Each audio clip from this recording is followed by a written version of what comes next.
Amen. Fermons nos yeux, nous allons prier. Tendre Père, nous recommandons ce moment entre tes mains. Saint-Esprit, toi qui es le véritable enseignant, enseigne-nous ta parole, car nous ne connaissons pas et nous ne savons pas quoi dire. Amène-nous dans les profondeurs et à connaître les mystères cachés dans ta parole. Dans le nom de Jésus-Christ, nous avons prié. Amen. Amen. Ok. Que le Seigneur soit béni pour la grâce qu'il nous a accordée encore ce soir, parce que parler de la part de l'Éternel, ce n'est qu'une grâce. Je remercie aussi l'homme de Dieu, le pasteur Jackson, pour la confiance et pour ce programme, ce séminaire qu'il a permis que nous puissions tenir pour la gloire de notre Dieu. Amen. J'ai béni aussi les hommes de Dieu, tous les serviteurs, ainsi que toi qui es venu ce soir suivre ces messages. Comme l'autre fois, je pense aux enseignements, on parlait, on était en train de partager un point. Nous avons compris que nous pouvons dépenser des heures et des heures pour notre travail quotidien. Par exemple, moi, il y a des jours passés, je fais 12 heures d'affilée. Qui est debout, 12 heures. Donc, tu es debout pendant 12 heures du temps. Donc, parfois, tu regardes la montre, tu te dis, mais quand est-ce que l'heure va finir? Mais ça ne finit pas. 12 heures du temps d'affilée. Nous avons compris ces jours-là aux enseignements que nous gaspillons, nous donnons beaucoup de temps pour le travail. Il y a des ceux-là qui travaillent 6 heures, il y a des ceux-là ici qui travaillent 8 heures, 10 heures, je ne sais pas. Mais quand c'est question des choses de Dieu, les tâches deviennent difficiles. La chose devient compliquée. Et pourtant, c'est ça que nous devrions plus donner du temps, parce que c'est ça qui nourrit notre vie. Amen. Donc, nous bénissons le Seigneur pour la grâce, pour le temps qu'il nous a accordé. Comme c'est un enseignement, donc supporter nous par rapport peut-être au temps que nous allons prendre, mais on ne prendra pas beaucoup de temps au-delà de notre temps normal. Amen. Donc notre séminaire s'intitule Les sons de la trompette. Dans ce séminaire, nous avons 3 sous-thèmes, 3 grands sous-thèmes. Il y a des petits points, beaucoup de petits points, mais nous avons 3 grands sous-points. C'est pour cela, si vous avez les moyens pour créer ce syllabus, ça sera bien pour votre bénédiction et pour nous bénir aussi. Amen. Amen. Parce qu'il y a des moments, savoir contribuer à l'œuvre de Dieu, c'est une bénédiction. Donc, nous avons 3 grands sous-thèmes. Le premier sous-thème que nous allons aborder, c'est la préparation de l'Église pour l'enlèvement. C'est ce que nous allons parler aujourd'hui. Donc, l'introduction est ce thème, ce sous-thème. Demain, nous allons parler sur le mystère de la grande Babylone. Et nous allons expliquer sur les 666, l'Antéchrist. Toutes ces choses, on va essayer de parler ça demain jusqu'à dimanche. Donc, ce sont les 3 grands sous-thèmes que nous avons. La préparation de l'Église pour l'enlèvement, la Babylone la grande et puis l'Armageddon. Amen. Donc ce soir, nous allons commencer sur la préparation de l'Église pour l'enlèvement et à la rencontre du roi des rois. Mais avant ça, je voulais d'abord introduire ce message. Vous savez, bien aimé, la vie d'une manière générale est une une marche vers une destination. Est-ce qu'on est d'accord avec moi? Je réponds. La vie, généralement, personne ici peut me contredire.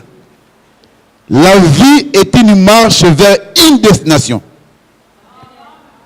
Chaque jour, quand tu sors chez toi le matin, c'est pour aller quelque part. Soit au travail, soit au supermarché. Donc, tu sors chez toi parce qu'il y a quelque part là où tu dois partir. Je n'ai jamais vu quelqu'un sortir chez toi, chez lui, ou sortir de sa maison, il n'a nulle part où aller. Ça n'existe pas. Donc la vie est toujours une marche vers une destination. D'accord?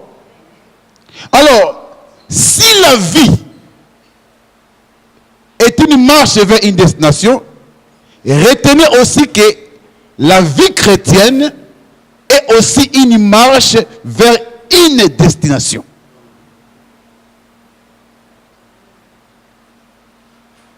Et c'est la destination à laquelle tu es appelé à partir, ou c'est ta destination qui détermine ta préparation. Suivez-moi très bien. C'est ta destination qui détermine ta préparation. Si notre frère Jean-Marie, on dit demain, tu iras rencontrer le président Macron, je ne pense pas que tu vas t'habiller comme ça. Déjà, tu vas chercher la veste.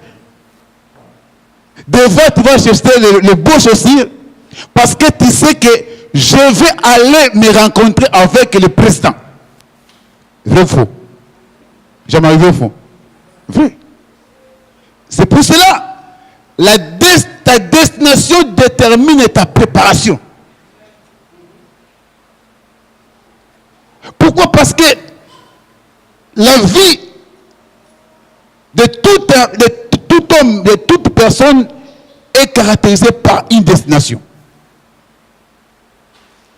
De même aussi la vie chrétienne est une vie qui a une destination, qui est déterminée à une destination. Et notre destination dans la vie chrétienne, c'est le ciel. C'est la vie éternelle. Amen. Notre destination en tant qu'enfant de Dieu, chaque jour que tu vis sur la terre, chaque jour que tu passes le moment sur la terre, sachez que si je suis un enfant de Dieu, si je suis chrétien, cette vie chrétienne que je mène sur la terre est une vie qui a une destination. Et cette destination, c'est le ciel. C'est la rencontre avec le roi des rois. Et à cause de cette destination, je suis obligé à me préparer. Parce qu'il y a quelqu'un que je veux rencontrer. Voilà pourquoi je dois me préparer. C'est que le roi des rois viendra, je me rencontrerai avec lui, je dois me préparer en conséquence. Mais beaucoup des enfants de Dieu, nous vivons, mais nous oublions parfois que notre vie sur la terre est une vie passagère. Amen. L'apôtre Pierre dit, je vous exhorte donc, comme étrangers et voyageurs sur la terre. Dit, je vous exhorte, frères, comme étrangers et voyageurs sur la terre. Parce qu'il sait que nous sommes des voyageurs et des étrangers sur la terre. Et l'apôtre Paul vient rejoindre l'idée de Pierre en disant que nous n'avons pas sur cette terre une cité excellente, mais nous attendons une cité excellente qui est dans le ciel. C'est pour dire, bien-aimé dans le Seigneur, que tant que nous sommes sur cette terre, nous ne pouvons jamais espérer à de bonnes choses. Est-ce que quelqu'un peut dire Amen avec moi? Nous ne pouvons jamais espérer à de bonnes choses. Parce que nous, en tant qu'enfants de Dieu, nous savons que notre cité, c'est le ciel. Et ce que nous attendons, nous n'attendons pas les changements de gouvernement. Nous n'attendons pas les changements de choses sur la terre. Mais ce qu'un enfant de Dieu attend chaque jour, c'est l'enlèvement de l'église. C'est ce que nous attendons. N'attends pas demain peut-être l'euro va chuter ou bien le dollar va chuter ou bien je ne sais pas, il y aura des changements de gouvernement. Non.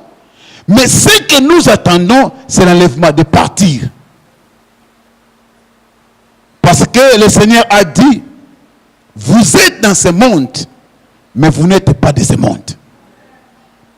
Ça, ce sont des notions qui doivent tous les jours être dans notre conscience, être dans notre cœur, que quoi que je suis dans ce monde, mais je ne fais pas partie de ce monde.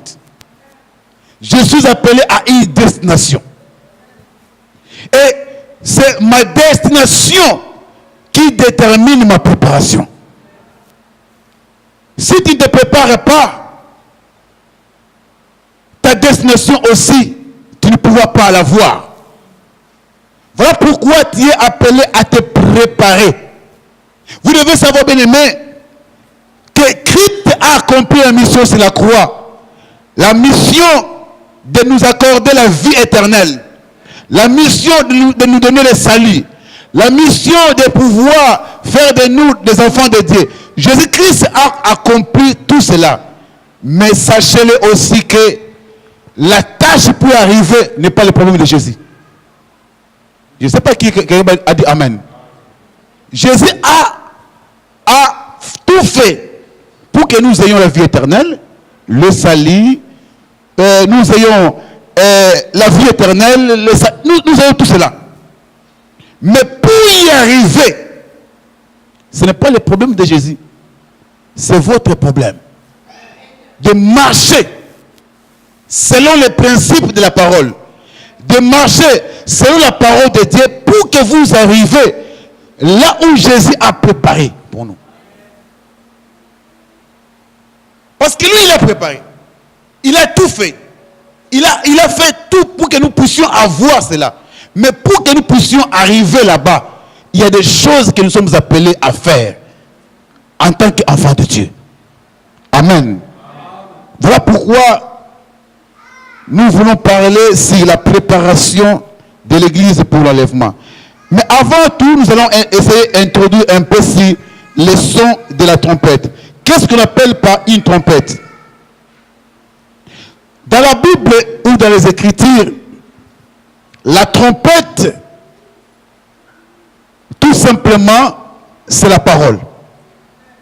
Quand on parle de la trompette, on voit une voix ou on voit une parole. Nous allons lire dans Psaume 89. C'est là où se trouve notre texte de base. Psaume 89, verset 16. Un autre va nous aider à prendre Ézéchiel rapidement. D'ailleurs, le serviteur venait, il était déjà dans l'esprit du message. Dans Ézéchiel 33, verset 1er à 7. Ézéchiel, Psaume 89, 16.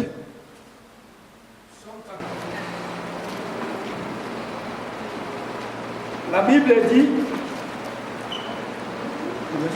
oui. La Bible dit, heureux le peuple qui connaît le son de la trompette, il marche à la clarté de ta face, ô Éternel. Amen. Ézéchiel 33, première.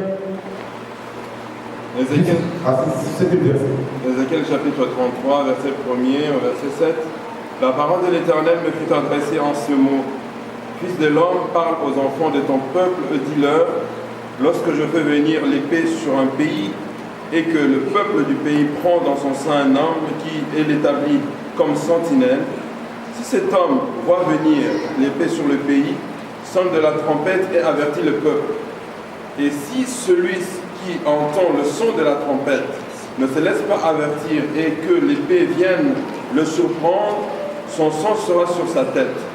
Il a entendu le son de la trompette et il ne s'est pas laissé avertir, son sang sera sur lui. S'il se laisse avertir, il sauvera son âme.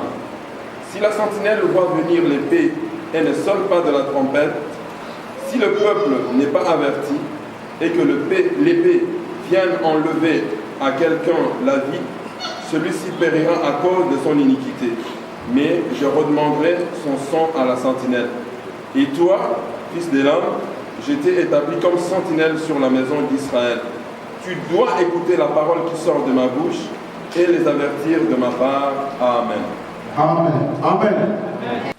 Dans Psaume 89, 16, il est dit ceci: errez le peuple qui connaît le son de la trompette. Il marche à la clarté de ta face, ô Éternel. Si nous analysons ces versets, nous allons comprendre que toi et moi, nous serons des hommes ou des personnes errées ou erreuses si seulement si nous reconnaissons le son de la trompette. La Bible déclare: errez le peuple qui connaît le son de la trompette. Il marche. Donc, le peuple ne peut pas marcher s'il n'a pas connu le son de la trompette. Pour marcher vers la face de l'Éternel, pour marcher devant la face de l'Éternel, pour marcher et arriver à la face de l'Éternel, il faut d'abord connaître le son de la trompette. On dit: errez le peuple qui connaît le son de la trompette. C'est ce peuple qui marche. Mais aujourd'hui, la trompette sonne. Parce que je vous assure déjà que la trompette est en train de sonner. Mais est-ce que tu entends la voix? Est-ce que tu entends le son pour marcher? Parce que la trompette sonne déjà. Il est en train de sonner. Mais est-ce que tu te prépares? Est-ce que tu marches selon le son de la trompette? C'est ça le problème. Et nous avons défini la trompette comme étant une voix ou une parole. C'est ça le son de la trompette. Et la trompette elle-même symbolise un instrument de musique. Donc une personne, si le son c'est la voix ou la parole, donc la trompette symbolise une personne, un serviteur, un prophète, un ministre de Dieu. Il est l'image de la trompette. C'est lui qui doit sonner. C'est pour cela quand nous avons lu Ézéchiel 33, 1 à 7, Dieu dit à Ézéchiel, il dit: fils de l'homme, je t'établis comme sentinelle. Quand tu vois venir l'épée, tu dois sonner la trompette. Donc nous comprenons que celui qui est la trompette, c'est le prophète ou le serviteur de Dieu. Et c'est lui qui doit sonner le son de la trompette. Le son qui doit sonner, c'est ça la parole. Il doit dire les paroles que l'Éternel lui a dit. C'est pour cela, je veux dire à nous qui sommes les serviteurs, même si cette parole que Dieu t'a donnée peut être agréable ou pas agréable à quelqu'un, mais si c'est la parole de Dieu, il faut le dire. Amen. Nous devons sonner la trompette. Que cela plaise au monde ou que cela ne plaise pas, nous devons toujours sonner la trompette. Mais au temps de Noé sonnait la trompette. Il appelait les gens. Les gens ne voulaient pas écouter. Mais Noé ne se portait pas à ce monde-là. Il continue à faire ce que Dieu lui a dit de faire. Jusqu'à ce que le temps était accompli. Et quand le temps était accompli, les gens étaient surpris quand le déluge est tombé sur la terre. Nous les serviteurs de Dieu, nous sommes là pour sonner et sonner la trompette. Amen. Donc quel est le but de la trompette? Le but de la trompette, premièrement, c'est pour préparer au combat. Dans les syllabus, vous allez voir. La trompette est là pour préparer les gens au combat, à la bataille. Apôtre Paul a expliqué dans 1 Corinthiens 14, s'il y a des versets que nous n'allons pas lire, vous allez trouver ça certainement dans les syllabus. Et c'est comme c'est aussi un enseignement. Donc, si vous avez une question, écrivez-le, passez soit par secrétaire Erickson. Nous ne manquerons pas ensemble avec eux de répondre à cela. Amen. Donc, la trompette est là pour préparer les gens au combat. Quand les sons de la trompette sonnent, c'est pour préparer les gens au combat. C'était comme ça en Israël. Quand il y a une guerre ou il y a un combat qui va s'effectuer, on va sonner la trompette pour que tout le monde, où qu'elle soit, peu importe là où il est, il va connaître quand la trompette sonne, il sait que c'est le moment du combat. Et nous allons avancer et nous allons comprendre aussi ça dans la profondeur. 2. La trompette, c'était pour avertir aussi la présence de l'épée qui vient. Comme je venais de dire tout à l'heure. Le son de la trompette, c'est pour avertir l'épée qui vient. C'est comme ce soir, bien-aimé, je suis venu sonner la trompette pour avertir à quelqu'un qu'il y a une épée qui est en train de venir. Je répète encore. Je suis venu sonner la trompette pour avertir à quelqu'un qu'il y a une épée qui est en train de venir. Cette épée-là n'épargnera pas, n'épargne personne. Parce que la Bible déclare, lorsque le prophète voit venir l'épée qui vient pour ôter la vie. Donc l'épée dont on parle ici, ce n'est pas la parole de Dieu.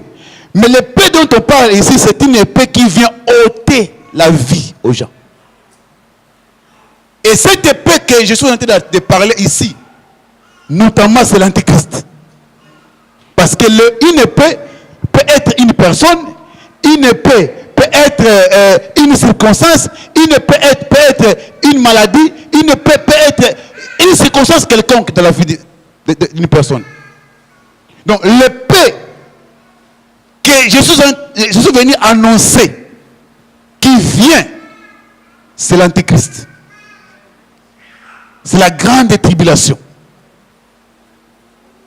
Parce qu'après l'enlèvement de l'Église, sachez-le bien que l'Antichrist apparaîtra. Amen. C'est pour cela, nous sommes là pour avertir. Et notre objectif, c'est pour que tout enfant de Dieu se prépare pour l'enlèvement. Que tout enfant de Dieu soit prêt à partir quand le Seigneur viendra pour enlever son église. Que tout enfant de Dieu soit prêt, soit prêt à être sélectionné ce jour-là quand le Seigneur viendra prendre son église. Parce qu'après l'enlèvement de l'église, il y a une épée.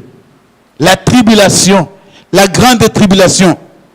Et l'Antichrist qui viendra, lui, il n'épargne personne. Parce qu'il sait qu'il a peu de temps. La Bible déclare, le diable descend vers vous, animé d'une grande colère. Sachez qu'il a peu de temps. Amen. Amen. Est-ce que vous savez que le diable n'est pas encore sur la terre? Est-ce que vous savez cela? Le diable n'est pas encore sur la terre. Le diable n'est pas encore sur la terre. Mais il va descendre. le diable n'est pas encore sur la terre. Mais il va descendre quand l'église partira. Quand l'église sera enlevée, c'est à ce moment-là que le diable va descendre sur la terre. Satan il va descendre. Pour ceux-là qui ne seront pas enlevés. Si toi tu veux être parmi ceux-là, bon. Cela, il va descendre. Parce que le diable descend vers vous, animé d'une grande colère, sachant qu'il a peu de temps. Et le peu de temps, c'est ça le peu de temps qui lui est donné à la dernière partie, après le départ de l'église. Voilà pourquoi nous sommes venus pour avertir, dire aux enfants de Dieu de pouvoir mener une vie qui est digne du royaume des cieux. Amen. L'épée et la trompette, c'est aussi pour faire écrouler la muraille ou annoncer la chute. Vous allez voir dans le livre de Josué, pour faire écrouler la muraille de Jéricho, Dieu avait ordonné qu'on puisse tenir. Oui. 4. Dans le syllabe, c'est 5e page. Ah, pardon. Pardon, je m'excuse. Merci. Le point 3, donc, le point 3, le son de la trompette, c'est pour annoncer une sainte convocation. Nous allons revenir tout à l'heure. Parce que quand vous lisez dans le livre de Nombre, chapitre 10, Nombre chapitre 10, du 1er au 9e verset, vous allez voir que Dieu dit à Moïse qu'il puisse faire des trompettes d'argent. Et les deux trompettes d'argent avaient pour mission ou pour travail,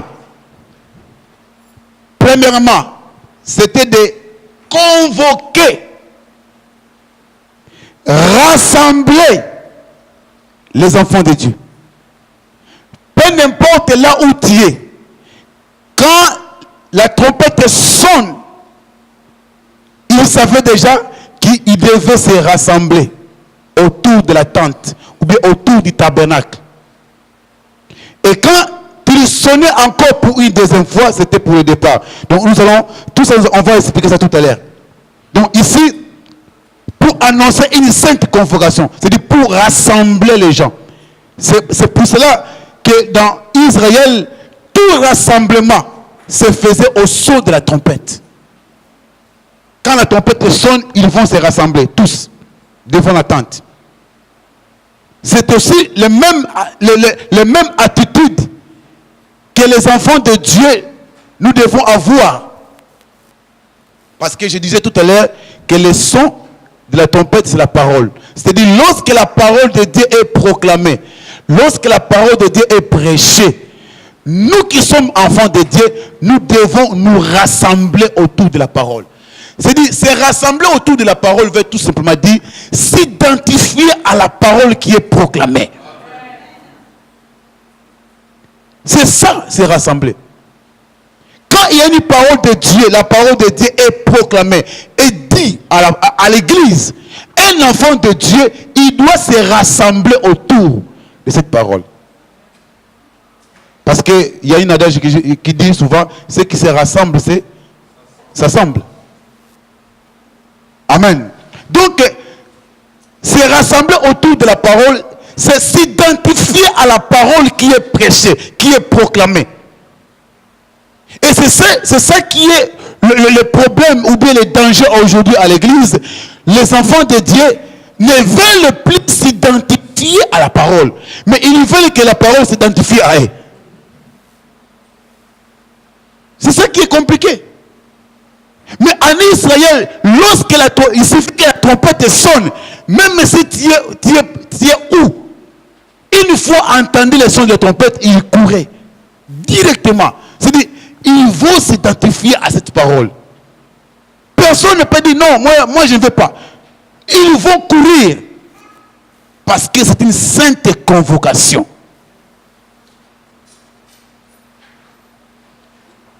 Et notre point, la trompette était là pour annoncer ou bien faire écrouler la muraille.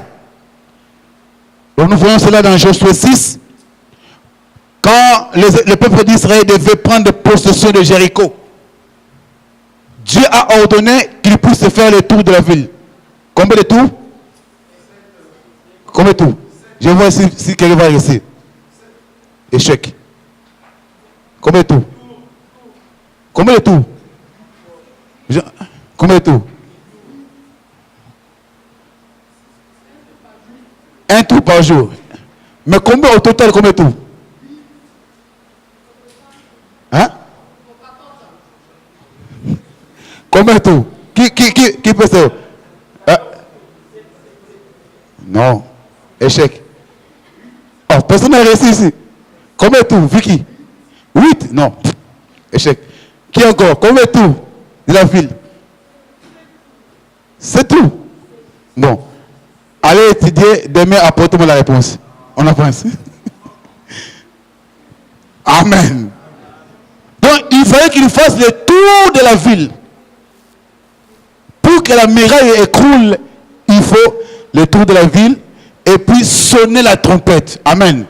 Et lorsqu'ils ont sonné la trompette, c'est à ce moment que la muraille de Jéricho est écroulée.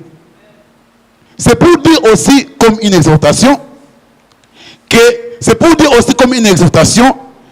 que dans ta vie, quel que soit les murailles qui sont élevées dans ta vie, mais durant cette semaine, par rapport à notre séminaire qui est le son de la trompette, ces murailles-là vont s'écrouler. Amen. Quelle que soit la muraille, l'obstacle qui est devant toi, mais comme nous sommes venus sonner la trompette, cette muraille-là va s'écrouler. Est-ce que quelqu'un croit à cette parole? Cinquième rôle de la trompette, c'est pour rappeler à l'ordre. Suivez très bien. Je me souviens encore, je pense que le pasteur va se souvenir. On était avec le pasteur, nous sommes venus vers... là, on était venus... Arles, je pense. On a mis le GPS. Le GPS nous conduisait vers notre destination. Mais après un moment, le pasteur dit non, on devait prendre un peu de carburant, je pense. Donc, on devait sortir de notre itinéraire qu'on avait tracé dans le GPS. Quand nous sommes sortis de l'itinéraire, le GPS commençait à dire, qu'est-ce que ça dit encore? Retournez. Le GPS disait, retournez à votre itinéraire. Donc, le GPS voulait tout simplement nous dire, retournez à votre itinéraire. Parce que le GPS a constaté que nous sommes sortis de l'itinéraire. Alors, on s'est dit avec le pasteur, même le GPS reconnaît que nous sommes écartés de l'itinéraire. Même le GPS, qui a été inventé par les hommes, a reconnu que nous sommes écartés. Le GPS qui dit retournez. Bosonga Nzela. Alléluia. Mais ce qui est étonnant, beaucoup des enfants de Dieu, quand ils sortent de l'itinéraire tracé par Dieu, il ne veut plus retourner. Donc pour lui, il est sorti de l'itinéraire, il veut rester hors itinéraire. Le son de la trompette est là pour nous ramener à l'itinéraire. Alléluia. C'est pour cela, lorsque Adam, dans le jardin, avait péché, la voix qui parcourait le jardin, Adam, où es-tu? Adam, où es-tu? Cette voix-là était venue tout simplement pour ramener l'homme à l'itinéraire, au chemin. Un enfant de Dieu doit être sensible. C'est pour cela, quelque part, je vais parler sur l'oreille. J'ai béni le Seigneur parce que le pasteur avait parlé ça dimanche. Ces derniers temps, nous avons un problème d'oreille. Les gens ne veulent plus écouter. La Bible déclare, aujourd'hui, si vous entendez sa voix, n'endurcissez pas votre cœur. Mais actuellement, nous avons un problème parce que les enfants de Dieu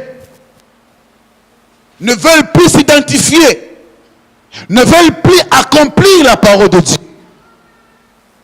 Nous sommes devenus insensibles. Dire, vous savez bien aimé, qu'est-ce qui a provoqué le rejet d'Israël? C'est à cause de l'endurcissement.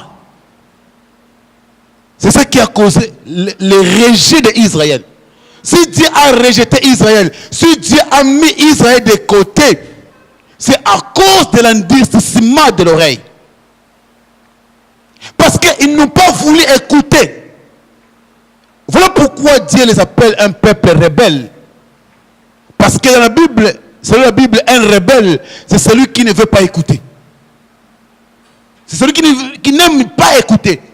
La Bible l'appelle rebelle. Donc nous, en tant qu'enfants de Dieu, le son de la trompette vient pour nous rappeler dans l'ordre. Pour nous faire retourner à l'itinéraire, nous faire retourner dans les chemins où nous sommes écartés. Nous devons revenir à Dieu. C'est pour cela, chacun de nous, là où tu es, tu dois regarder toi. Donc toi-même, tu dois faire l'examen de soi. L'examen intérieur pour voir ta vie. Est-ce que je suis hors les principes de Dieu ou bien je suis par rapport à la parole de Dieu? Regarde ta vie. Observe ta vie. Parce que aussi longtemps que tu seras hors l'itinéraire de Dieu, mais tu vas amener, tu verras ta vie sera toujours compliquée, difficile, et tu n'hériteras pas le royaume. Tu ne pourras pas bénéficier du royaume de Dieu. Quelqu'un peut dire Amen avec moi? Quelqu'un peut dire Amen avec moi? Est-ce que ça va? On peut avancer? Est-ce qu'on peut avancer? Donc le son de la trompette, c'est pour nous ramener à l'ordre. Nous ramener sur le chemin. Tout le parcours que Dieu a fait dans la Bible, tout le parcours que Dieu a fait de prophète à prophète, jusqu'à son Fils Jésus-Christ, tout ce parcours-là était tout simplement de ramener l'homme dans l'ordre, dans le chemin. C'est pour ça que Jésus-Christ, quand il vient, il dit, c'est moi qui ai le chemin, la vie, la vérité. Pour que l'homme revienne à lui. Nous ne pouvons pas continuer à endurcir, à nous entêter par rapport à la parole de Dieu. La vérité reste la vérité. Soit il accepte, soit la vérité va juger ta vie. Amen. La vérité reste la vérité. Soit tu acceptes la vérité, ou soit cette vérité-là condamnera un jour ta vie. Si tu ne veux pas accepter cette vérité, c'est cette vérité-là qui condamnera ta vie. Amen.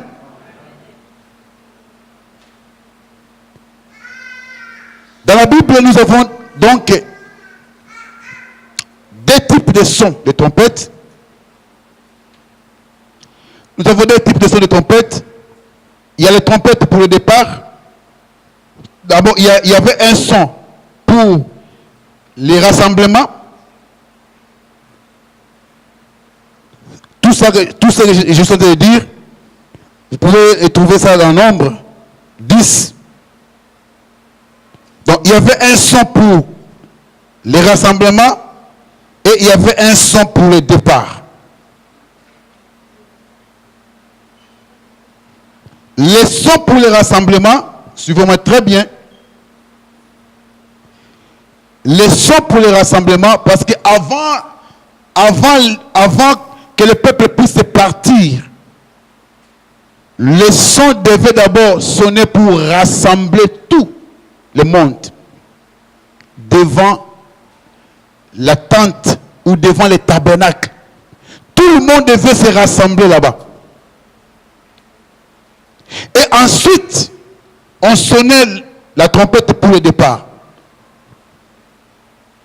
Mais dans le livre des Nombres, on dit ceci. Pour rassembler les gens, on devait sonner un son sans éclat. Donc, le son devait être sans éclat, donc sans bruit. Je ne sais pas comment ça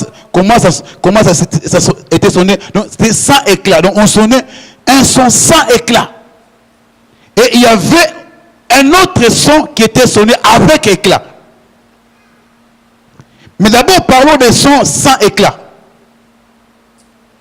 Les sons qui étaient sonnés sans éclat, la Bible déclare que c'est ce son-là qui était là pour rassembler le peuple. Peu importe là où tu es, le peuple devait se rassembler autour du son sans éclat. Pour notre information, vous devez savoir que les sons sans éclat sonnent déjà. C'est pour cela qu'on appelle ça son sans éclat. C'est-à-dire, ça sonne, mais les gens ne font pas attention. Mais le son est en train de sonner, mais sans que les gens fassent attention que le son a commencé à sonner.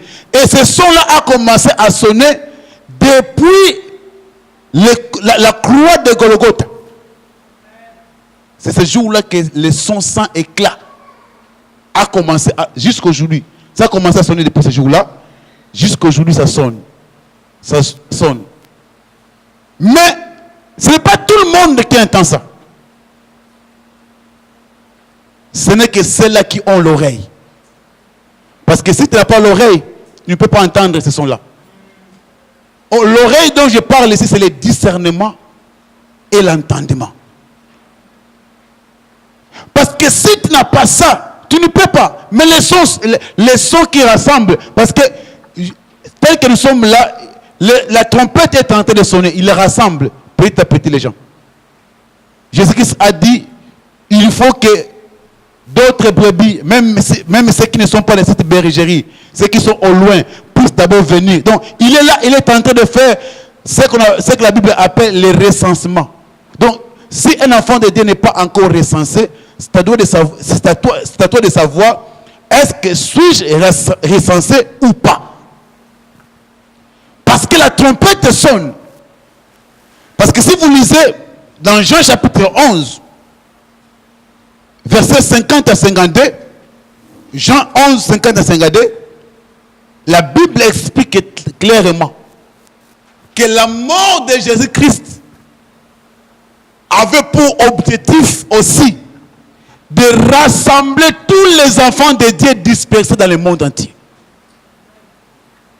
Donc c'était une trompette. La mort de Jésus-Christ était une trompette qui était en train de rassembler tous les enfants de Dieu. Et nous, aujourd'hui, qui continuons à prêcher le message de Jésus-Christ, le message de la croix, ce message-là a pour mission de rassembler tout le monde. Si quelqu'un croit à ce message, si quelqu'un reçoit, il accepte ce message, il se rassemble. Si quelqu'un accepte de se repentir complètement, il se rassemble. Il va se rejoindre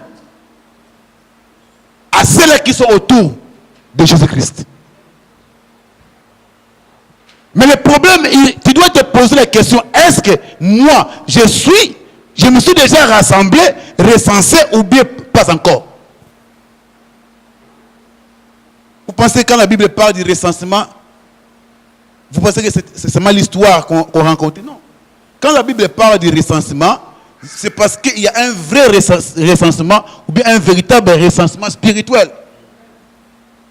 Parce que tout ce que la Bible mentionne ici, ça pour rôle, ou bien ça pour objectif, c'est nous instruire, nous enseigner.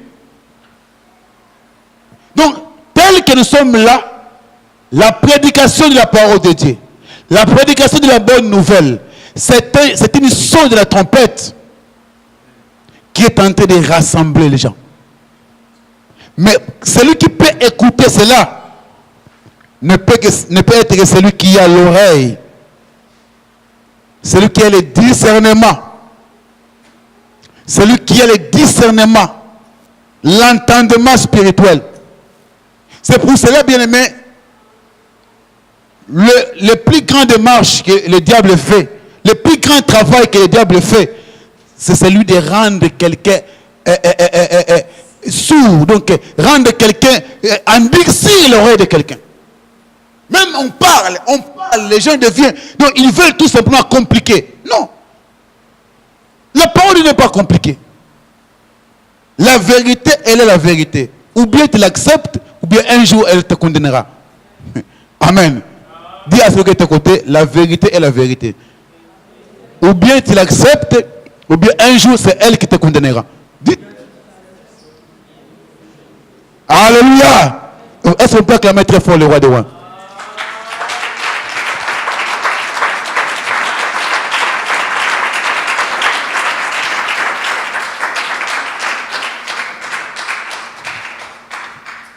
La vérité, il faut accepter ça.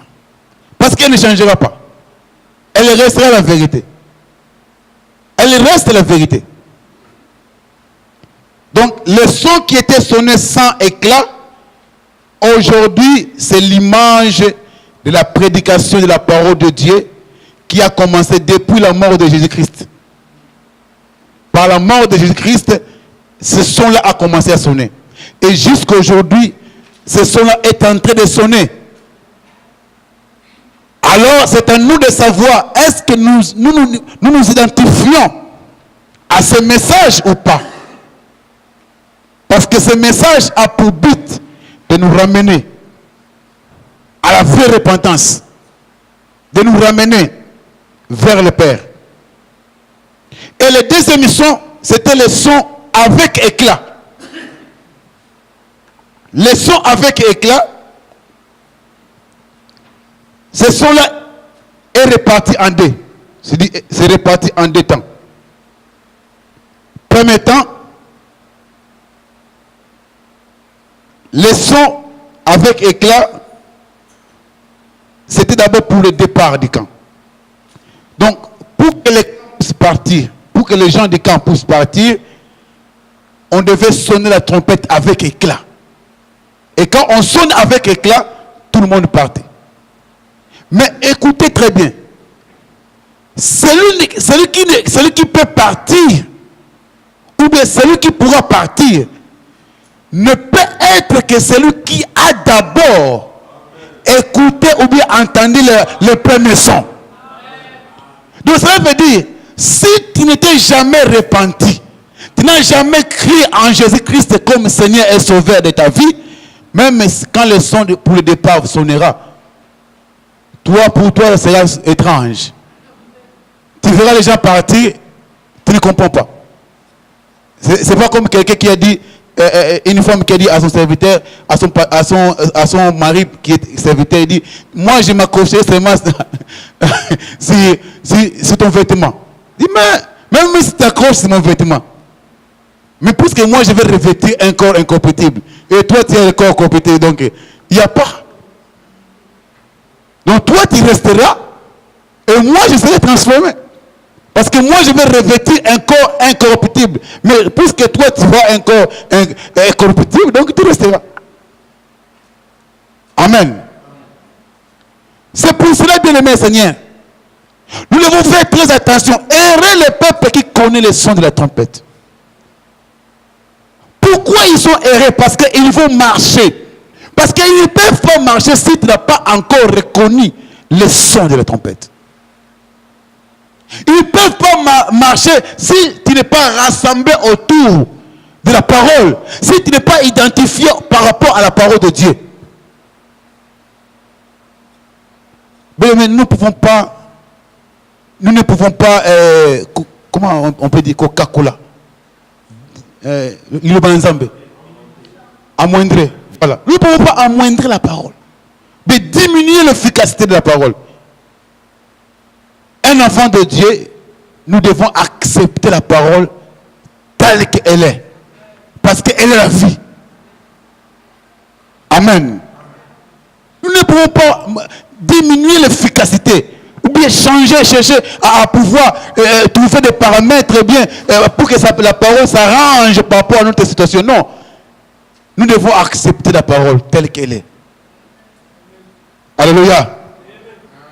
Donc, les sons qui étaient pour le départ, les sons avec éclat étaient d'abord sonnés pour le départ du camp. Donc, avant qu'ils puissent partir, il faut d'abord être rassemblés. Quand ils sont rassemblés, ensuite, on va sonner pour le départ. Mais qui peut partir? Celui qui a d'abord accepté de se rassembler. Celui qui a accepté d'écouter les premiers sons. C'est pour cela Ézéchiel dit, Fils de l'homme, sonne la trompette, avertis mon peuple. Celui qui se laisse avertir. Parce que le problème aussi, quand on t'avertit, on te dit, fais ceci, tu dois aussi accepter. Laisse-toi avertir. Mais tu verras aujourd'hui les enfants de Dieu, parfois on leur dit qu'ils boudent de la parole. Non, il veut lui montrer quoi? Non, ce n'est pas le problème de le montrer, mais c'est la vérité de la parole. Alléluia. Nous devons sonner la trompette et celui qui se laisse avertir, il sauvera son âme. S'il ne veut pas se laisser avertir, tant pis pour lui. Amen. Alors, nous devons savoir une chose, que le départ du camp, dans l'ancienne alliance, les camps devaient partir vers leur marche. Et pour nous, l'église, le départ du camp, c'est l'image de l'enlèvement de l'église. C'est pour cela, lorsque vous lisez dans 1 Thessaloniciens 4, apôtre Paul parle de cela. 1 Thessaloniciens 4, 13 à 15. L'apôtre Paul parle. Il dit, au son de la trompette, à la voix d'un archange, à un signal donné, on va quand même lire ça, c'est très important.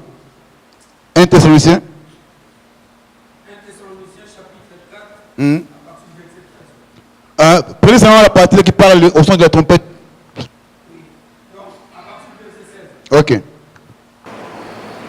Car le Seigneur lui-même a un signal donné, à la voix de l'archange et au son de la trompette de Dieu, descendra du ciel et les morts en Christ ressusciteront premièrement. Ensuite, nous les vivants qui serons restés, nous serons tous ensemble enlevés avec eux sur le nuée, à la rencontre du Seigneur dans les airs, et ainsi nous serons toujours avec le Seigneur. Amen. Voilà. Donc, le Seigneur descendra au son de la trompette, au signal donné, au voix d'un archange. Donc, toujours on voit la trompette. Mais c'est pour que tu sois enlevé, pour que tu puisses écouter ce deuxième son de la trompette, il faut d'abord écouter le premier son. Tu dois d'abord te laisser avertir au premier son, qui est la parole, qui est prêchée aujourd'hui, qui est la parole, qui est proclamée aujourd'hui. Quand on nous dit fais ceci, faisons cela, ne faisons pas ceci, un enfant de Dieu doit s'identifier à cette parole. Parce que qui peut être enlevé, qui sera enlevé, ce n'est que celui qui a d'abord écouté les premiers sons. Celui qui se laisse rassembler.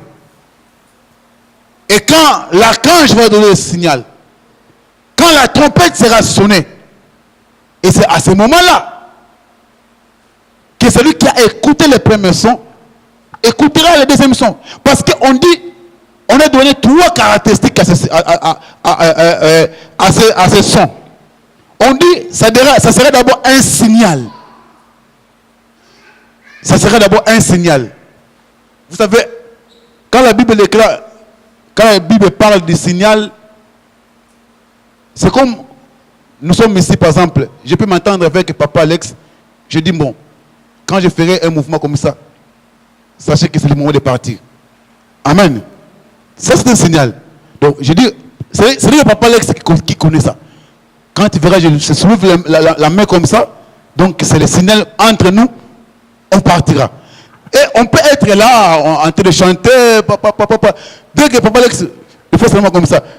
Lui, il connaît que c'est le moment de partir. Mais toi qui es là, tu peux voir, il a soulevé les mains. Pourquoi? Mais tu ne sais pas pourquoi la main a été soulevée. Pourquoi? Parce que c'est un signal. Et ce signal-là n'est réservé que, n'est donné que à ceux qui sont les bien-aimés du Seigneur. Et si tu n'es pas le bien-aimé de Dieu, tu ne connaîtras pas ce signal. Quand le signal sera donné, ce n'est qu'à ceux-là qui sont les enfants de Dieu, le bien-aimé du Seigneur, c'est ceux-là qui seront enlevés, qui connaîtront ce signal-là. Donc, le signal peut être donné, je ne sais pas, ce sera quel signal, mais néanmoins, sachez que ce sera un signal qui sera donné. Mais qui reconnaîtront ce signal? Ce sont ces gens-là qui aujourd'hui qui acceptent de se rassembler et de s'identifier à la parole de Dieu. Est-ce qu'on peut dire Amen? Si tu n'acceptes pas de t'identifier à la parole de Dieu, c'est comme quelqu'un qui veut passer le temps. Quand le signal sera donné, tu ne connaîtras pas. Tu verras Papa Alex enlevé, pasteur enlevé. Gomez c'est parti, Erickson parti. Mais tu ne comprends pas, mais ils partent comment? Tu cherches le signal, mais tu ne verras pas ça. Parce que c'est un signal, un code secret. Amen. Dis à ceux qui sont à tes côtés, code secret. Code, ce sera un code. Alléluia. Dites-lui, ce sera un code secret. Code secret. Code. Ah oui, c'est ça comme ça.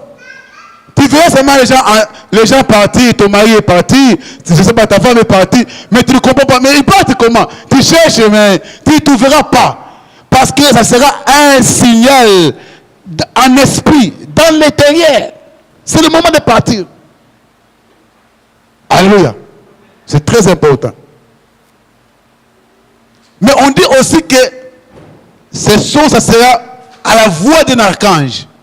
Pourquoi à la voix d'un archange? Parce que après l'église partir, l'archange, quand il sonne la trompette, c'est pour signaler un jugement qui vient. Un archange, quand il sonne la trompette, c'est pour signaler qu'il y a un jugement qui vient. C'est pour dire que après que ces gens seront partis, quand ils seront enlevés, quand ils ne seront plus là, après eux, c'est le déluge. Après eux, c'est le jugement. Après eux, c'est la tribulation. Voilà pourquoi l'apôtre Paul parle, il dit, à la voix d'un archange. C'est-à-dire, au même moment, pour certains qui ont foi en Dieu, qui sont les bien-aimés du Seigneur, pour eux, c'est un signal de départ, mais pour ceux-là qui vont rester, c'est un signal de jugement. Je ne sais pas si vous me faites comprendre. Donc, pour ceux-là qui vont partir, c'est un signal de départ, mais pour ceux-là qui vont rester, c'est un signal qui annonce quoi? Le jugement qui commence. La tribulation qui commence. Parce que l'archange a sonné la trompette. Il sonne de mauvais temps qui vont commencer. Donc c'est pour dire que l'événement de l'enlèvement de l'église est un événement qui va basculer le monde. Donc le monde bascule. L'église est partie et directement il y a un changement de temps. Parce que la Bible déclare, l'impie apparaîtra. C'est-à-dire l'antichrist apparaîtra, il viendra. Mais il faut seulement que celui qui le retient encore est disparu, est parti. Et quand celui qui le retient encore partira, c'est à ce moment-là que l'antichrist se manifestera. Alléluia. Amen. C'est pourquoi, mes amis Seigneur, quand Jésus-Christ a dit, vous êtes le sel de la terre. Si tu enlèves le sel de la nourriture, que devenait la nourriture? Si tu enlèves le sel dans la nourriture, la nourriture devient sans saveur, sans goût, sans importance. Et Jésus-Christ dit, vous êtes le sel de la terre. Retenez que le jour où le sel de la terre va partir, le monde restera sans goût, sans importance, sans valeur. Parce que jusqu'à aujourd'hui, si le monde a encore de valeur, c'est parce qu'il y a un certain sel qui est là. Je pensais que je vais dire Amen. C'est parce que le sel est là. L'église, le sel de la terre est là.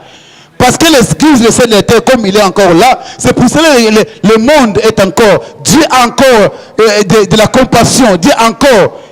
Parce qu'il voit qu'un certain sel est là. Mais le jour où le sel partira,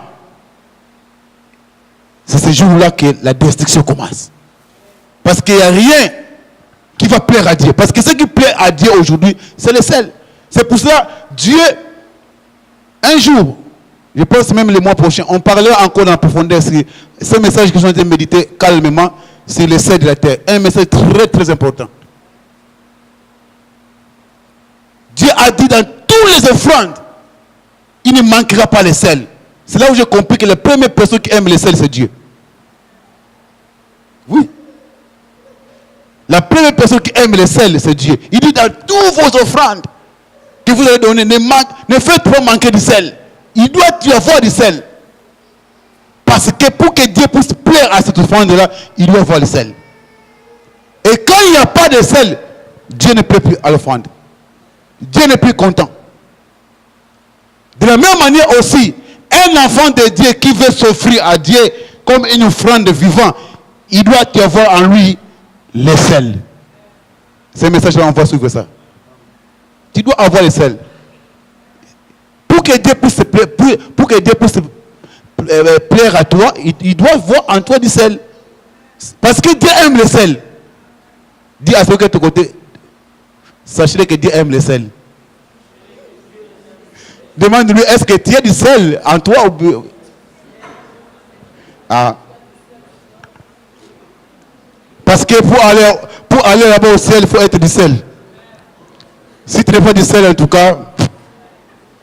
Alléluia. Est-ce qu'on peut acclamer très fort le Seigneur?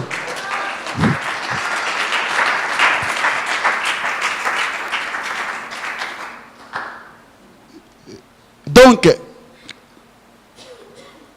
je disais que les sons avec éclat étaient répartis en deux. C'était pour le départ. Première partie, c'est pour le départ. Et deuxième partie, c'est pour la guerre. Pour la guerre, là, on en parlera aussi quand on va toucher sur l'Armageddon.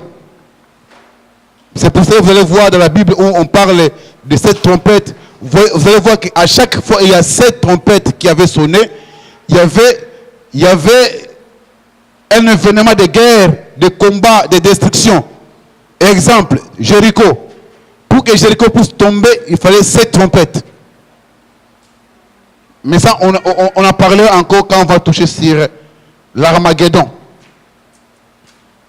Alors, pour aller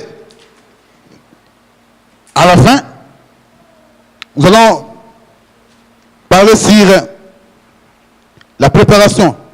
Comment l'église, un enfant de Dieu peut se préparer. Mais nous voulons dire ceci.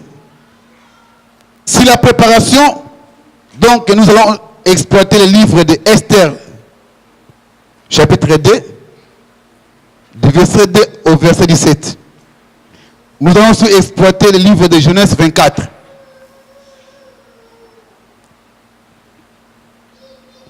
Mais avant toutes choses, on ne peut pas préparer quelque chose si cette chose-là n'a pas été d'abord choisie. Avant de préparer quelque chose, nous devons d'abord choisir. On choisit et on prépare. Amen. Amen. Est-ce que nous sommes là? Amen. Comme notre prof de maths disait, est-ce que ça passe ou ça casse? Alléluia. Est-ce que quelqu'un a une question? Question. On peut avancer? Ok. Je disais que on est libre de poser des questions. Tu as une question, tu écris, tu passes aux serviteurs de Dieu qui sont là. Et ensemble, nous allons apporter la lumière. D'abord, avant de préparer, il faut d'abord le choix. Alors, critère de choix d'une bonne épouse. Qui peut être une bonne épouse ici? Oh, d'autres ne veulent pas. Oh, Jean-Marie, tu ne veux pas être une bonne épouse? Bon, ça dépend. Hein? Amen. Les critères de choix d'une bonne épouse. Premièrement, si vous lisez dans Genèse 24, Abraham insiste sur quelque chose. Quand Abraham envoie le serviteur le plus ancien de sa maison, son nom c'est qui encore? J'ai oublié. Ah, heureusement. Quand on envoie le serviteur le plus ancien de la maison, Abraham insiste sur quelque chose. Il dit, quand tu partiras pour choisir la femme pour mon fils, il dit, n'allez pas dans la ville des Cananéennes, mais allez seulement dans ma patrie. C'est là où tu iras faire le choix. Mais c'est aussi bien pour ceux-là qui ne sont pas encore mariés. Il faut faire très attention avec les choix. Jean-Marie, ne t'hasarde pas à faire les choix. Fais beaucoup d'attention. Il ne faut pas chercher chez les Cananéens. Amen. C'est-à-dire, la femme qui doit être la femme de mon fils doit être une femme qui est de ma patrie. Donc il faut être la femme qui sera enlevée, qui peut être enlevée, il doit être cette épouse, cette femme qui est un enfant de Dieu, tout simplement, pour ne pas aller trop loin. Donc il faut être un enfant de Dieu. Il doit avoir des caractéristiques d'un enfant de Dieu. C'est pour cela Abraham insiste. Il dit, quand tu iras, n'allez pas n'importe où, mais allez vers ma patrie. Donc tu dois être de la patrie d'Abraham. Ça veut tout simplement dire être un enfant ou un fils d'Abraham. Un enfant de Dieu. Et quand le serviteur partait, en partant, il arrive quelque part. Il dit, mais ce choix est tellement difficile. Comment je vais faire? Alors, lui-même, il s'est dit, la femme à qui je demanderai de l'eau, qui me donnera? Et celle qui donnera aussi les chameaux, les chameaux qui sont avec moi, soit celle qui est désignée pour mon maître. Il a parlé comme ça dans son cœur. Il faut faire voir 10 chameaux. Et pour un chameau à 4 instruments. Donc il peut faire c'est ça non papa? Il peut faire des réserves. Donc quand il donne 200, il met dans sa première poche. Donc lui-même peut prendre 800.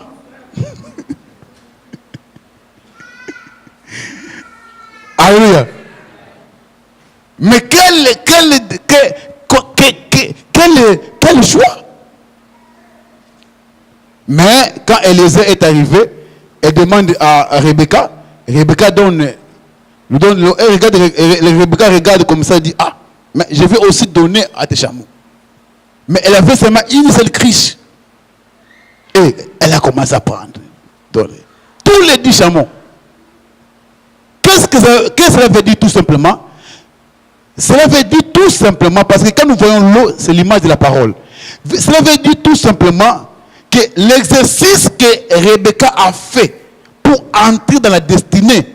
Cet exercice-là signifie mettre la parole de Dieu en pratique. Tout simplement. Parce que Rebecca elle a mis la parole de Dieu en pratique. Et en mettant cette parole en pratique, Rebecca ne savait pas qu'elle entrait dans la destinée. Elle entrait dans la destinée. En mettant cette parole en pratique. Mais elle ne savait pas. Le serviteur a parlé. Et elle, quand elle venait, elle était en train d'accomplir, d'exécuter cette parole. Et c'est ce qui est plus difficile aujourd'hui, c'est de mettre la parole de Dieu en pratique. Vous savez, le problème le plus difficile aujourd'hui de l'Église, ce n'est plus des grandes révélations. Non, je pense que ce n'est plus le problème des grandes révélations. Mais le problème de l'Église aujourd'hui, c'est mettre la parole de Dieu en pratique.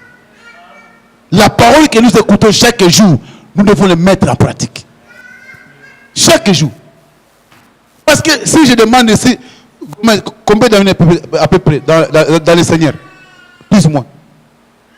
Dans le Seigneur, plus ou moins, combien d'années? 15 ans. Papa Noël. 10 ans. Mokambe. 20 ans. Donc, vous voyez, mais maintenant, prenez un enfant, suivez très bien. Mettez-le à l'université pendant 20 ans. Il deviendra qui? Oui.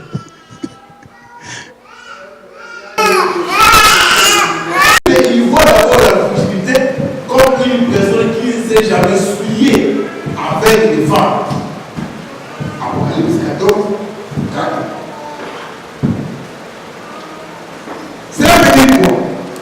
C'est souillé avec les femmes de l'île. C'est souillé avec les femmes de l'île tout simplement. Contracter des alliances impures. Parce que une femme dans la Bible a plusieurs significations. La femme dans la Bible peut symboliser la femme normale. La femme de la Bible symbolise aussi une alliance. Ça, c'est Paul qui explique ça. Quand il parlait de Agar et Sarah, il dit que ce sont deux alliances.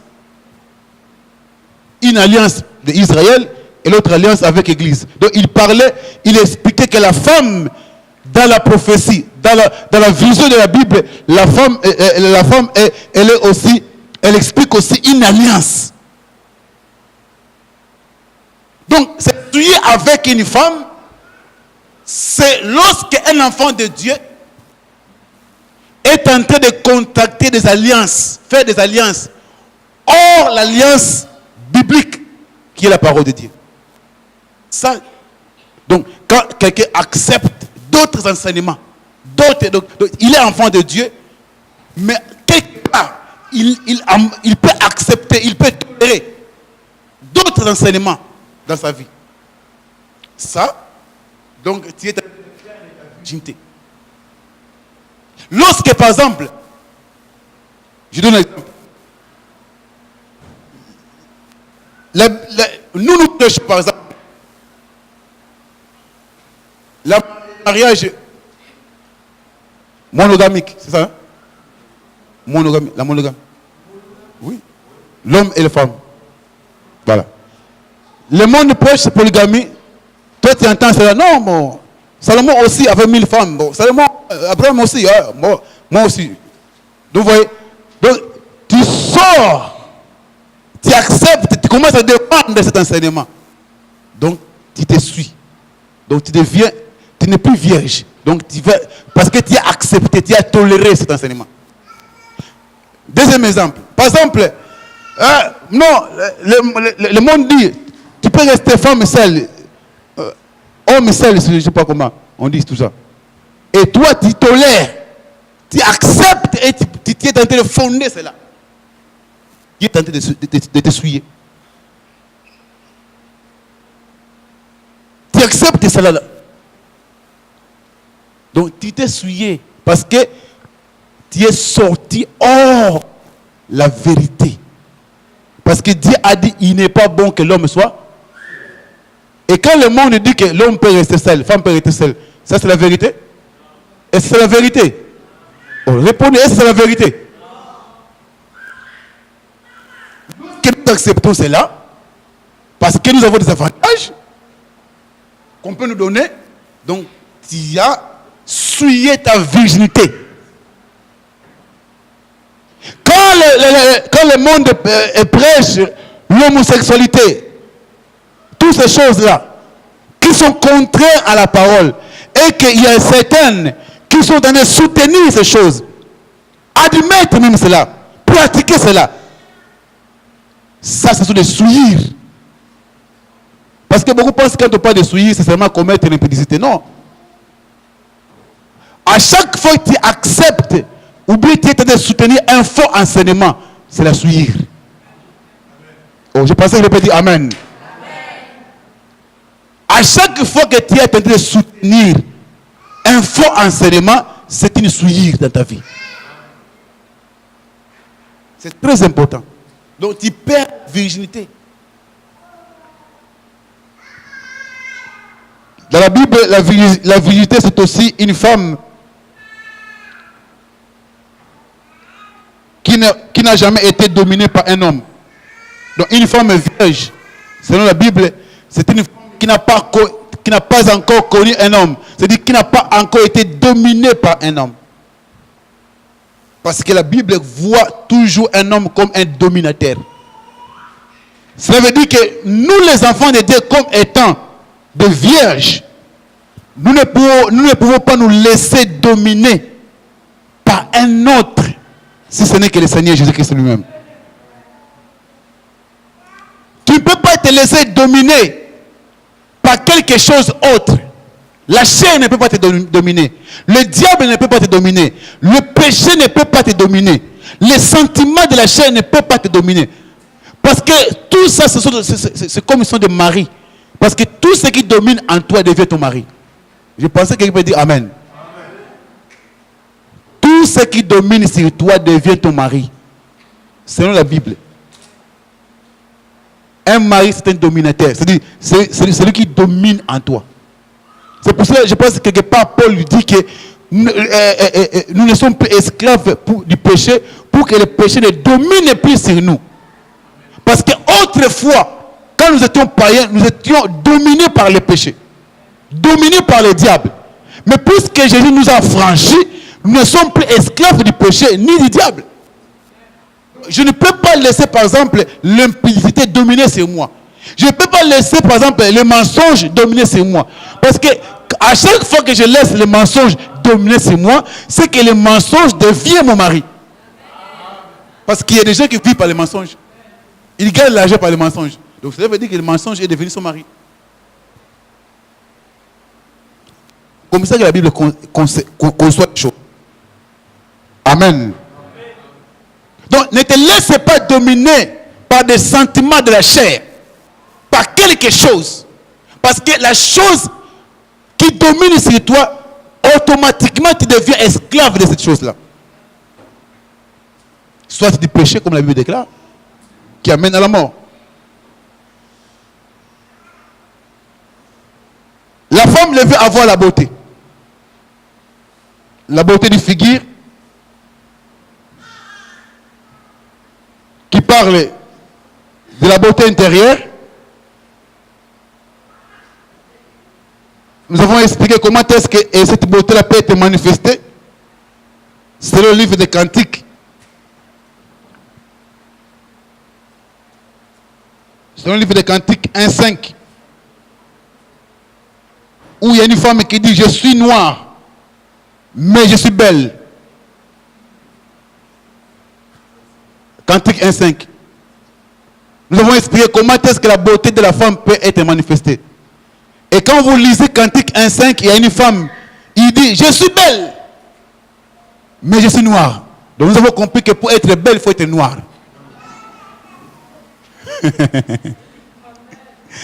Là, voilà pourquoi Paul dit que la lettre est timide, mais l'esprit vivifie. Amen. Parce que là, si vous restez à la lettre, c'est grave. Mais là, nous devons comprendre que quand Cette femme me dit que je suis noire, mais je suis belle. Il ne parle pas de la couleur noire par rapport à la chair, par rapport à la couleur noire physique. Mais elle-même, elle explique comment est-ce que cette couleur noire vient. Il dit, c'est parce que le soleil m'a brûlé. Donc nous comprenons que la beauté, il faut que le soleil puisse te brûler. Donc le soleil doit être transformé. C'est ça la beauté. Donc si le soleil ne t'a pas encore transformé, tu n'es pas belle. Quelle que soit les beautés que tu peux mettre, de rouge à lèvres, je ne sais pas, tout ce que tu peux décorer sur toi. Ce n'est pas ça la beauté. La véritable beauté ici, c'est la parole. Il faut que le soleil doit te brûler. Or, le soleil, c'est Jésus-Christ. Alléluia. Donc, Jésus-Christ doit te transformer. C'est pour cela que l'apôtre Paul dit, ne vous conformez pas au siècle présent, mais soyez renouvelés, transformés par le renouvellement de quoi? De l'intelligence. Beaucoup parmi nous ne sont pas belles. Parce que le soleil n'a pas encore fait un travail dans ta vie. Le soleil doit te brûler. Tu dois devenir noir. Quand le soleil te brûle, tu deviens noir. Pour Dieu, tu deviens belle. Ça veut dire que tous les sentiments de la chair, tout l'orgueil doit disparaître. Vous savez, quelque chose qu'on a brûlé, c'est quelque chose qui ne peut plus manifester l'orgueil. C'est quelque chose qui en lui a perdu tout ce qui pouvait faire de l'orgueil en lui. C'est ça la brûlure du soleil. C'est ça la transformation. Mais beaucoup parmi nous touchent.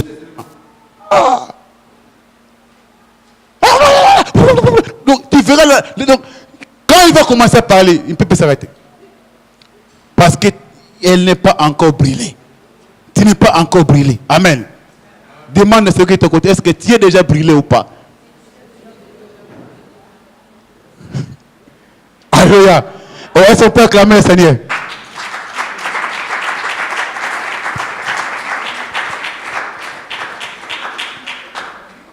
Il faut que le soleil te brûle, te transforme.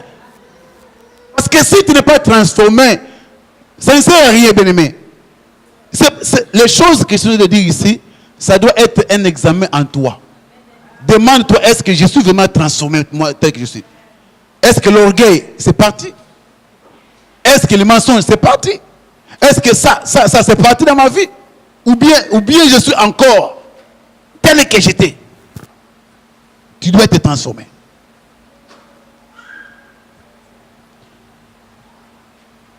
Et dans tout cela, cette femme qui est belle, elle doit aussi avoir une belle taille. Dis après moi, belle taille. Dis encore, belle taille. Oh. Ouais. Les choses que la Bible dit, toutes les choses que la Bible a écrites n'ont pas été écrites en vain. Ils ont été écrits pour notre enseignement. Amen. Quand la Bible parle de la belle taille, c'est parce que Dieu veut que nous puissions avoir une belle taille. Et c'est ça que nous allons expliquer, la belle taille. Parce que le choix de Esther s'est basé sur ça. Esther était vierge. Esther était belle de figure. Esther était belle de taille. Pendant que les autres vierges étaient seulement vierges et belles de figure. Mais ils n'avaient pas la taille. C'est pour ça, il ne faut pas blaguer avec la taille. C'est très important. Alléluia. C'est très important. Jean-Marie, la taille. Très important. Là, c'est entre nous deux. On va parler. Mais écoutez bien, aimés. Dans le livre de Cantique, la taille que l'église, ou bien l'épouse, ou bien un enfant de Dieu doit avoir, selon la Bible, c'est la taille du palmier. Du palmier. On va expliquer les palmiers. Psaume 92, verset 13. Les palmiers parlent d'une taille juste. Taille juste. Les justes croient comme les palmiers. Les justes ils croissent comme les palmiers. Donc ça veut dire que le palmier de la Bible est le symbole de la justice. Est le symbole d'une croissance juste.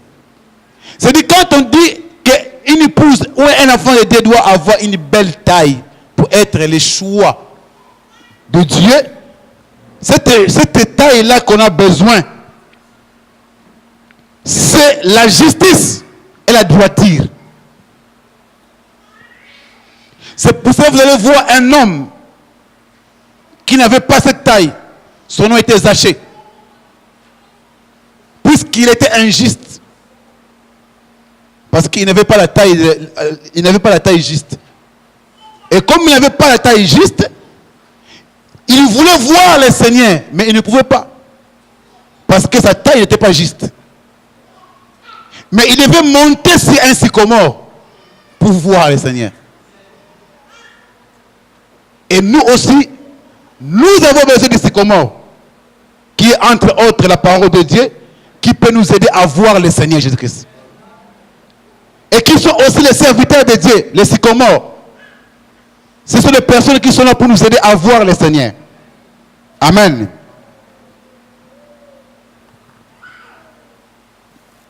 Qu'est-ce qu'il faut pour une femme? Les choses nécessaires pour se préparer. C'est la dernière partie. Vous allez voir ça dans Esther 12. Esther 12. Quand on préparait les femmes pour aller à la rencontre du roi, la préparation se faisait pendant 12 mois. La préparation se faisait pendant 12 mois. Est-ce que vous imaginez? Donc, il faut aller, par exemple, nous sommes en 2018. Donc, c'est en 2019 que chacun, vous êtes nombreux, je ne sais pas, la Bible n'a pas donné le nombre, donc ils étaient nombreux. Mais chacun de vous va apparaître devant le roi une fois seulement. Donc vous allez faire défiler de mode, tour par tour, chacun à son tour. Mais pour aller là-bas, préparation combien de 12 mois, 1 an de préparation. Comme je dis toujours, que tout ce qui est écrit ne sont pas écrits en vain, ça a toujours un sens. Si les préparations devaient faire 12 mois, pourquoi? Parce que le chiffre 12 parle de la perfection. Donc, on veut tout simplement que l'église du Seigneur, un enfant de Dieu, soit une personne qui est perfectionnée. C'est pour cela, dans Éphésiens chapitre 4, la Bible est claire, il a établi les uns comme apôtres, prophètes, docteurs, pasteurs, etc. Pourquoi? Pour le perfectionnement des saints. Notre travail ici, c'est pour t'aider à devenir parfait, à te perfectionner. C'est ça le travail, le serviteur de Dieu. Aider l'église, aider un enfant de Dieu à se perfectionner. Pour le perfectionnement des saints. C'est pour cela, leur préparation devait faire 12 mois. Pour qu'ils soient perfectionnés. 12 mois. Donc, les versets sont là. Vous pouvez lire tous ces versets-là, vous allez voir. Et le chiffre 12 parle aussi de l'année de la grâce.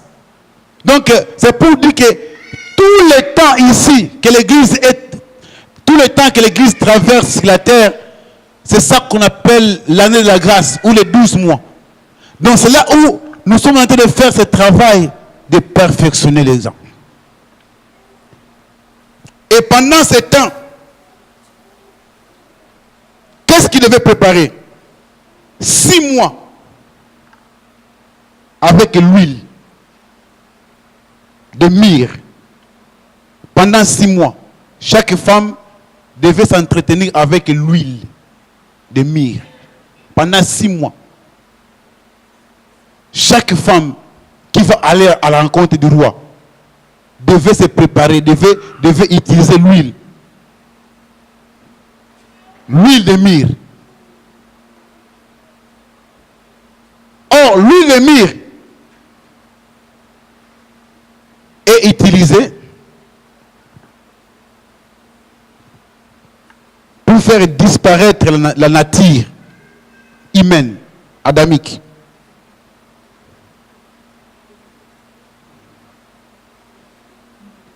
Et cette huile, c'est tout simplement le travail du Saint-Esprit dans la vie d'un enfant de Dieu.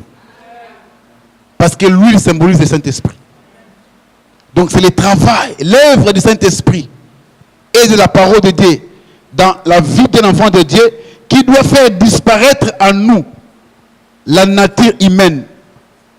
Voilà pourquoi le chiffre 6, parce que le chiffre 6 symbolise l'homme.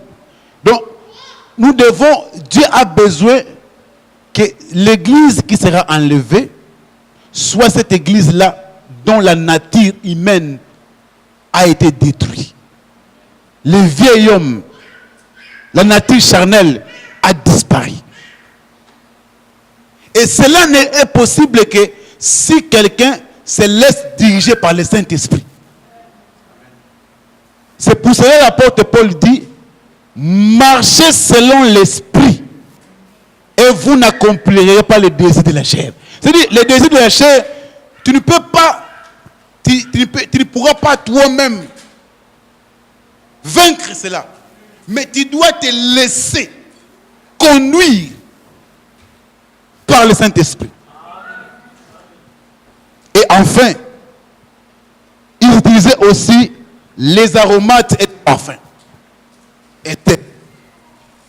Avant d'aller vers le roi, ils employaient les aromates et les parfums.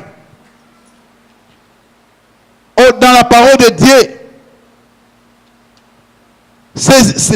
les aromates et les parfums étaient utilisés pour embaumer un corps. C'est-à-dire, quand quelqu'un meurt, pour éviter la putréfaction, pour éviter que ce corps-là puisse dégager l'odeur, dégager les mauvaises odeurs, on devait employer les aromates et les parfums. C'est-à-dire pour éviter la putréfaction. Les versets sont là dans les syllabus. Vous pouvez lire ça. Et dans notre cas, étant les enfants de Dieu, nous devons employer, nous devons nous servir de la connaissance, selon 2 Corinthiens 2, la connaissance de la parole de Dieu comme un parfum. Selon 2 Corinthiens 2, 14 à 17. La connaissance de Jésus-Christ, la connaissance de la parole de Dieu comme étant un parfum. Parce que c'est ça qui fait qu'on ne puisse plus dégager de mauvaises odeurs devant Dieu. Parce que l'apôtre Paul dit, nous sommes pour Dieu un parfum de Christ, dégageant de lieu en lieu l'odeur de sa connaissance. L'odeur de la connaissance de Jésus-Christ, c'est ce qu'un enfant de Dieu doit répandre. Lorsque je suis quelque part, je dois répandre l'odeur de Christ. Je ne sais pas si je fais comprendre.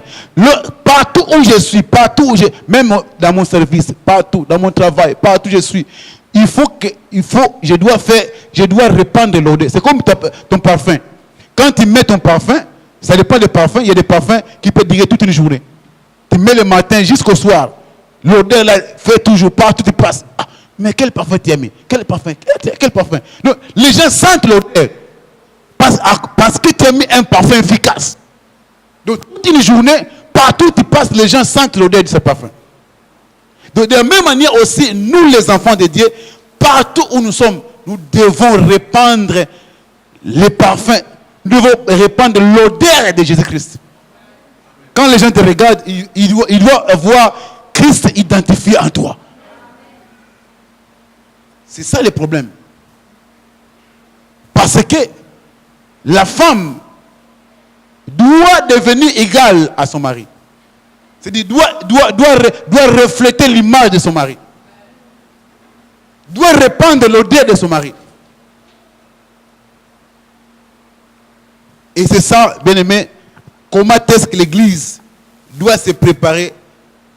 En conclusion, l'Église doit se préparer dans la parole de Dieu.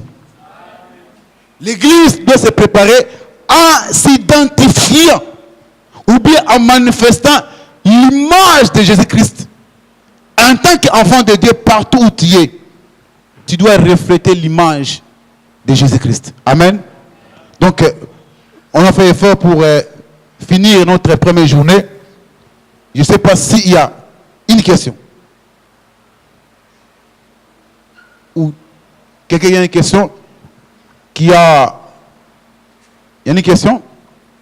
Il n'y a pas de question. Oui, Jamari.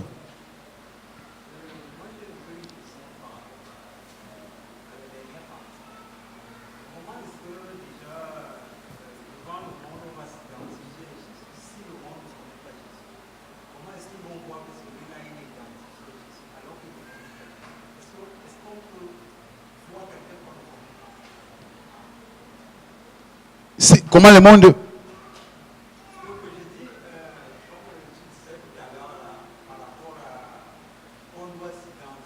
à Jésus-Christ.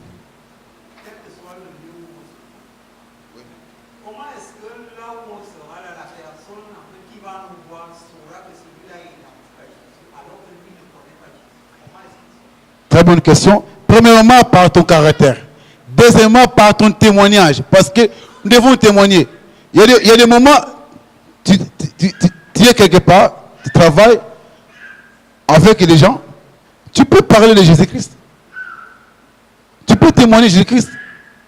Donc, d'abord par ton caractère, par ta façon d'être, les gens doivent voir que non, cette personne, il est différent de nous. Sa façon de faire, sa façon d'agir est différente de nous. Ça, c'est la première façon. La deuxième façon, aussi par ton témoignage. Tu peux aussi témoigner parce que Jésus-Christ a dit, vous serez mes témoins partout dans le monde. Donc nous devons témoigner, parler. Témoigner veut dire parler de Jésus-Christ. Tu peux aussi parler de quelqu'un. Ah, mon frère, est-ce que tu peux m'accorder 5 minutes, 2 minutes, si je peux prendre? Je voulais te parler de quelqu'un. De qui? Non, de Jésus-Christ. Tu as entendu parler, tu vois, tu parles de lui. Pendant 2-3 minutes, ça passe. Il accepte, c'est bon. Il n'accepte pas. L'essentiel que tu as parlé.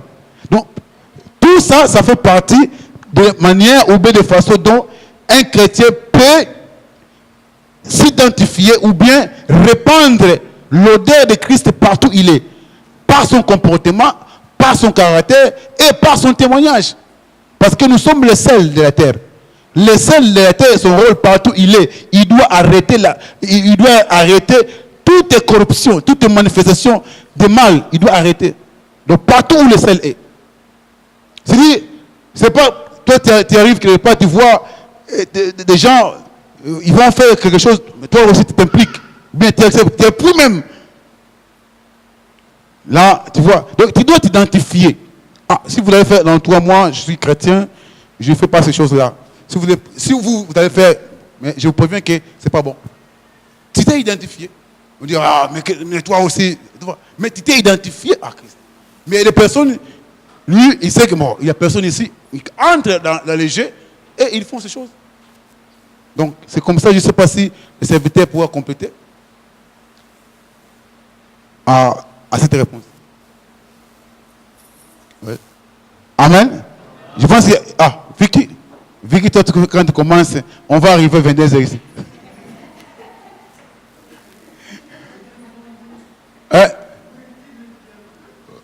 Quoi? Ah, où est-il le diable? Mais le diable, il est dans le 2e ciel. Parce que quand le diable a été jeté, il s'est placé dans le 2e ciel. En réalité, c'est la terre.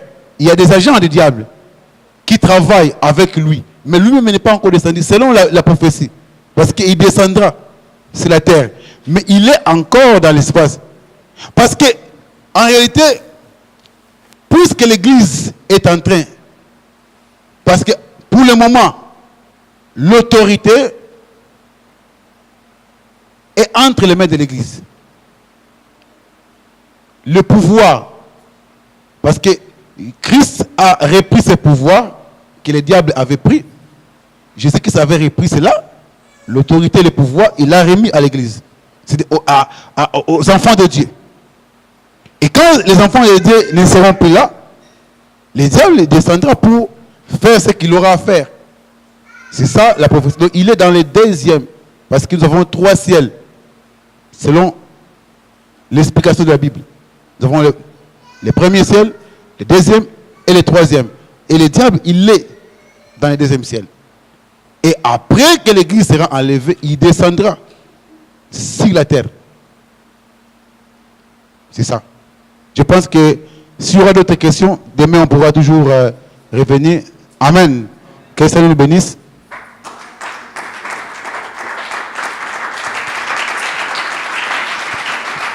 Bonsoir papa. Bonsoir mon frère. Aujourd'hui, on a suivi l'enseignement, mais explique-nous en quelques lignes, c'était pour nous dire quoi? Bon, le serviteur de Dieu a expliqué quelque chose de très important, c'est-à-dire que dans notre vie, nous devons savoir que nous sommes toujours, chacun de nous, quand il vit pour un but. Donc en tant qu'enfant de Dieu, nous sommes en train d'effectuer un voyage. Et ce voyage-là, pour nous en tant qu'enfants de Dieu, donc ça nous mène vers le ciel. Et en deux mots, il a expliqué, puisqu'on est en train de parler de trompette, la trompette quand elle sonne pour donner un message toujours. Il y a le premier aspect de l'enseignement de ce soir, c'était, il a expliqué le son sans éclat. Donc c'est-à-dire un avertissement, mais qui n'est pas un avertissement qui se donne avec beaucoup de force. Et par moment même, on peut risquer de ne pas l'écouter.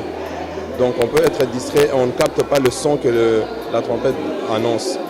C'est cette trompette-là sans éclat, et ce qui est traduit par la parole de Dieu qui est prêchée, par toutes sortes de témoignages qui est apporté. Et toutes ces choses-là, ce sont des avertissements du Seigneur pour nous en tant qu'enfants de Dieu. Et il y a un deuxième aspect de la trompette qui est la trompette avec éclat. C'est la trompette du départ. C'est-à-dire pour quelqu'un qui a déjà, pour écouter la deuxième trompette, il faudra écouter d'abord la première. Et c'est comme ça que nous pouvons résumer l'enseignement de ce soir.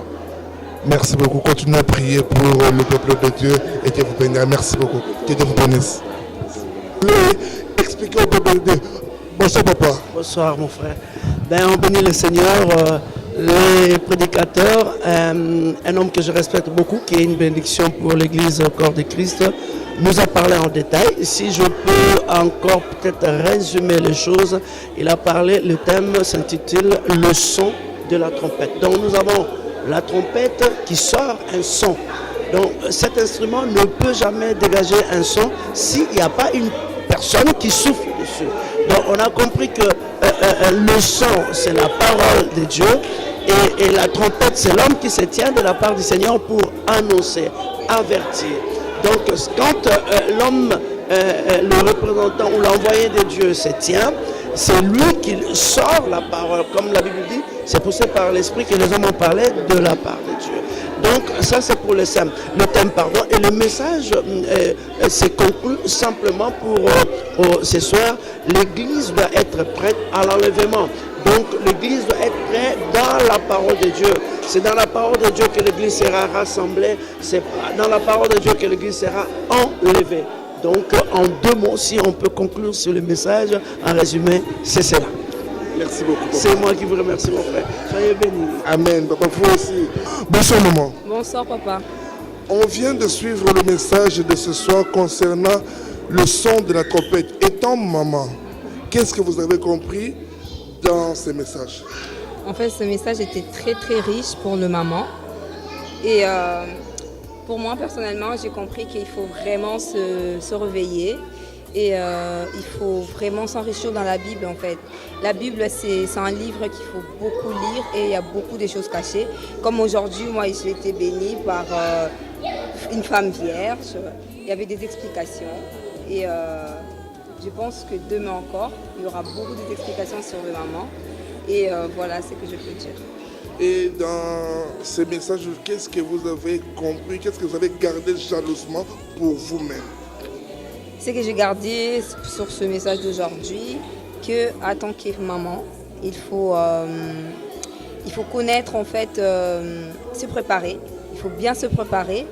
Et parce qu'on a vu que des femmes d'Esther s'est préparées pendant 1 an pour voir le roi. Donc nous aussi, on doit se préparer vraiment pour Dieu et pour voir Dieu, pour être devant Dieu, pour prier, pour se présenter devant Dieu. Il faut que tu sois propre, bien, comme Esther se préparait pour voir le roi. Donc voilà. Merci beaucoup. Merci. Que Dieu vous bénisse. Et vous aussi. Merci. Merci, au revoir. Chers internautes, vous avez bien suivi, c'est l'une des mamans de l'église. Bon, elle a donné ses impressions, ce qu'elle a compris du message de ce soir. Donc, bien élevé, juste, je tiens à vous dire que non, on aura encore la journée de mardi et la journée de samedi. Et demain, on aura encore un autre enseignement. Toujours restez branchés sur Pipro TV et vous aurez encore les nouvelles. Donc, si ce message vous appréciez ce message, likez ou abonnez-vous à cette chaîne Pipro TV vidéo et vous aurez encore d'autres nouvelles. Restez branchés et c'était bien Peter de Pipro TV.